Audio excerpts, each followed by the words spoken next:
Fala pessoal do canal Ser Nerd no Ser, tudo bem com vocês? Hoje nós vamos falar da última temporada de The Boys, que promete ser o puro suco da luta revolucionária. Então se você caiu aqui de paraquedas, não esquece de se inscrever no canal. Já deixa aquele like, sem mais delongas, roda a vinheta e bora para esse vídeo. Isso aqui tá lá no perfil da Rolling Stones no Instagram, Rolling Stones Brasil. The Boys promete temporada final ainda mais política, é sobre resistência contra um governo fascista. Novidade, a aguardada temporada final de The Boys promete ser a mais política da série Prime Video até agora. O criador Eric Kripke revelou em entrevista ao The Hollywood Report que novos episódios vão mergulhar de vez em temas ligados à resistência e à luta contra regimes autoritários. E nas palavras dele, um governo fascista. Kripke adiantou que a temporada final dará continuidade aos eventos do spin-off Gen V e que terminou com N-Train e Starlight recrutando os Guardiões de Godolphin para uma resistência. Beleza, deve ter errado um monte do inglês aí, vamos comentar um pouquinho. Como eu sou revolucionário. Olha, eu sou revolucionário. Cara, assim, as viúvas da Segunda Guerra Mundial. Nós temos aqui no Brasil as viúvas do período militar e nós temos nos Estados Unidos as viúvas da Segunda Guerra Mundial. Olha, vamos começar assim. Galerinha, como eu disse, já abordei esse assunto várias vezes aqui no canal.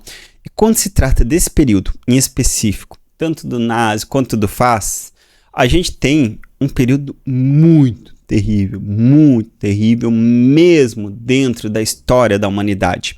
Nós estamos falando de campos de concentração. Toda vez que um lacradorzinho DM, ai, é fácil, ai, é nazi, sabe? Cara, joga terra em cima de eventos tão traumáticos para toda a humanidade, certo? Talvez os romanos tenham sido tão cruéis quanto foi a Segunda Guerra, sabe?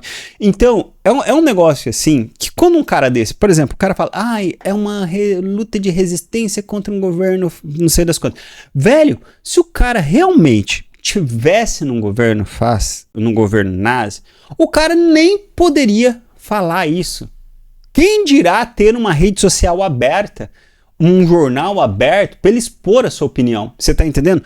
Não tinha esse negócio. Não, é porque assim, eu já citei para vocês aqui a história do artista que ele é o covarde segundo Freud, porque ele pode viver os feitos heróicos de um herói, mas sem ter o ônus, né? Ou seja, se machucar numa batalha. E aqui se aplica a mesma ideia. É muito fácil você lutar contra um regime supostamente autoritário quando você está protegido pela lei ou está resguardado pelo próprio tempo, que você não vai ter seus familiares ameaçados, você não vai ter a sua vida em risco, você não tem risco de ser mandado para a Sibéria, tá entendendo? Como foram governos na Rússia. Tá entendendo qual que é o esquema? Ou seja, eu posso chegar na minha rede social aqui, descer o pau no governo e não vai bater a polícia na minha porta. Assim eu espero. Não vai, tô zoando, vocês sabem disso.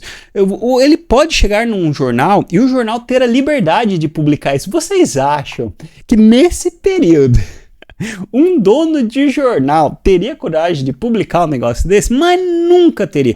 E tem mais um detalhe, eu sou adepto da teoria que se a gente tivesse realmente em regimes autoritários, essa galera seria a primeira galera a puxar o saco do governo. Porque se você reparar, toda vez que houve um governo autoritário, é só buscar como a imprensa funcionava, como que jornais funcionavam, como que pessoas funcionavam, sabe? Pesquisa aqui, não vai muito longe, pesquisa nosso período militar aqui para você ver como que estava se comportando, salvo alguns artistas que de fato estavam ali, sabe, pondo a cara a tapa, tá entendendo? Então, é isso que é meu ponto. E quando as pessoas usam esse termo para tudo, acaba que menosprezando de fato a importância e deixando de trazer para a realidade um debate real, pautado dentro da realidade. Porque, por exemplo, você pode militar sobre uma causa extremamente importante. Pode. Só que, ao adotar falácias dentro do seu discurso, o que acontece? O seu discurso, por mais que ele tenha um foco importante, por mais que seja relevante, ele é vazio e ele é derrubado facilmente. E ele é distorcido facilmente devido a essas falácias que se encontram dentro do que você está querendo falar, dentro dessas mentiras que você coloca no discurso. Então, por exemplo, o exagero, o excesso, tudo isso traz para discursos sérios, discursos relevantes, a população de forma geral vai dizer, não, isso daí é mais uma frescura, isso é mimimi. Quantas vezes a gente vê, isso daí tá de mimimi, não sei o quê. E muitas vezes a pauta, sim, ela é necessário que a gente discuta, que a gente reflita, a pauta é importante. Só que esse exagero sobre a pauta traz o mimimi. E quando você traz determinado assunto, isso daí é mimimi, isso daí é vitimismo, isso daí não sei o quê, você destrói o debate sério sobre o tema, porque você politiza tanto o negócio que fica impossível você ter uma discussão saudável sobre, porque você não entra no consenso, porque todo debate ele tem como fim você chegar numa conclusão, você tem como fim, sabe, essa união das ideias. Quando eu jogo para dentro da política e jogo para uma torcida, o que acontece? Eu tô falando aqui pra minha torcida. Lacrei. Eu tô falando pra minha outra torcida. Imitei. Você tá entendendo? Então eu tô falando pro meu próprio público. Eu não tô pouco me importando em debater a ideia de forma geral. E quando você tem vários lacradorzinhos desses, principalmente Hollywood, a gente tem uma cópia aqui no Brasil, a gente sabe disso, não ajuda o debate, não ajuda a população enxergar de forma clara o que acontece. E, mesmo que esteja acontecendo alguma coisa, toda essa fala, todo esse impedimento acaba atrapalhando o que deveria ser observado com mais calma. Falar, não, isso aqui está sendo excessivo, isso aqui está passando do ponto, isso aqui não pode, isso aqui está sendo desumano. Você está entendendo? Por quê? Porque eu vou olhar para esse cara e pensar, se o cara está podendo falar no The Hollywood Report, ele tem liberdade de expressão. E se ele tem liberdade de expressão, ele não está dentro de um governo autoritário. Porque um governo autoritário, como disse antes, jamais vai autorizar quem quer que for a falar mal do governo. É só você. Tem governo autoritário aqui vizinho.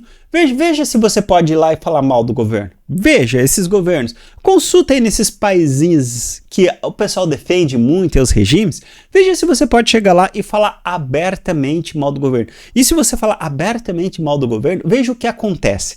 Tá entendendo? Então, eu acho só um discurso burro dele. Só um discurso burro. E é uma série legal. É uma série que eu queria ver assim com um final massa, com um final mais preocupado em entregar um produto interessante pro público do que o cara chegar, olha como eu sou político, olha como eu sou politicamente correto. Como eu disse, todo mundo que quer mostrar muita virtude, eu fico com o pé atrás. Eu fico com o pé atrás porque a virtude se vê nos atos e não na fala.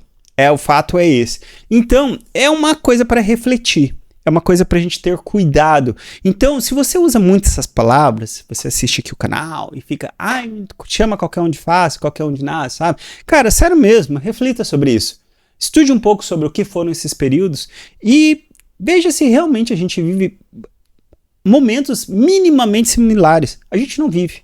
Acredite, a gente não vive nem próximo do que o povo ali sofreu. Então, chega a ser um desrespeito usar esses termos de forma tão generalista e tão corriqueira, tão grosseira, sei lá, sabe? Ser tão leviano usando esses termos. Bom, fica aqui a reflexão e, claro, um beijo e até o próximo vídeo.